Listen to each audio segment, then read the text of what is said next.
Step into Value Zone. Value Zone. Hypermart. Bhatancheru. Congress ప్రభుత్వ పెద్దలతో చిరంజీవి భేటీ వెనక రహస్యం ఏంటి? అభినందనలు తెలపడం కోసమేనా? ఇంకేమైనా చర్చిస్తున్నారా? ప్రస్తుతం ఇవే ప్రశ్నలు వినిపిస్తున్నాయి. మెగాస్టార్ చిరంజీవి వరుసగా కాంగ్రెస్ నాయకుల్ని కలవడం చర్చనీయాంశమైంది. గత వారం తెలంగాణ నూతన ముఖ్యమంత్రి రేవంత్ రెడ్డిని కలిసిన చిరంజీవి గురువారం రాత్రి ప్రజాభవన్లో డిప్యూటీ సీఎం బట్టి విక్రమార్కతో భేటీ అయ్యారు. అయితే ఈ భేటీలు దేనికోసం అన్న చర్చ ఇప్పుడు జోరుగా సాగుతోంది. కొత్త ప్రభుత్వానికి అభినందనలు తెలపడం కోసమే అని బయటకు చెబుతున్నా ఆ భేటీల వెనక మరో కారణం ఉందని వార్తలొస్తున్నాయి. సినిమా ఇండస్ట్రీ ఎదుగుదలకు ప్రభుత్వం సపోర్ట్ చాలా అవసరం. గత ప్రభుత్వం బీఆర్ఎస్తో చిరంజీవితో పాటు పలువురు టాలీవుడ్ హీరోలు స్నేహపూర్వకంగా మెలిగారు. పలుమార్లు కేసీఆర్, కేటీఆర్ వంటి నాయకులతో భేటీ అయ్యారు.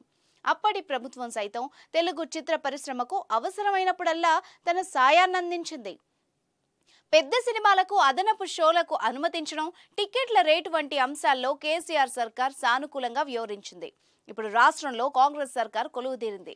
రేవంత్ సర్కార్ కూడా పరిశ్రమకు అనుకూలంగా ఉండాలని, వ్యాపార అభివృద్ధికి తోడ్పడాలని టాలీవుడ్ వర్గాలు భావిస్తున్నాయి. ఈ క్రమంలోనే చిరంజీవి ప్రభుత్వ పెద్దల్ని కలుస్తున్నారని చర్చించుకుంటున్నారు. ఎవరు ఒప్పుకున్నా లేకపోయినా చిరంజీవియే ఇప్పుడు తెలుగు చిత్ర పరిశ్రమకు పెద్ద దిక్కుగా ఉన్నారు. దీంతో ఆయనే ఇండస్ట్రీ వ్యవహారాలు చక్కదిద్దే బాధ్యత తీసుకొని ప్రభుత్వంతో చర్చలు జరుపుతున్నారనేది సమాచారం. ముఖ్యంగా తెలంగాణలో గత ప్రభుత్వం సినిమాలకు సంబంధించి ఎలాంటి అవార్డులు ఇవ్వలేదు. అప్పట్లో సింహ అవార్డులు ఇస్తామంటూ ప్రకటించినా అది జరగలేదు. కొత్తగా కొలువైన కాంగ్రెస్ ప్రభుత్వం ఈ విషయమై దృష్టి సారించాలని మెగాస్టార్ కోరుతున్నట్టు తెలుస్తోంది.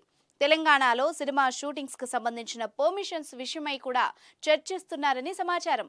కారణం ఏదైనా కాంగ్రెస్ పెద్దలతో చిరంజీవి భేటీలు ఆసక్తి రేపుతున్నాయి.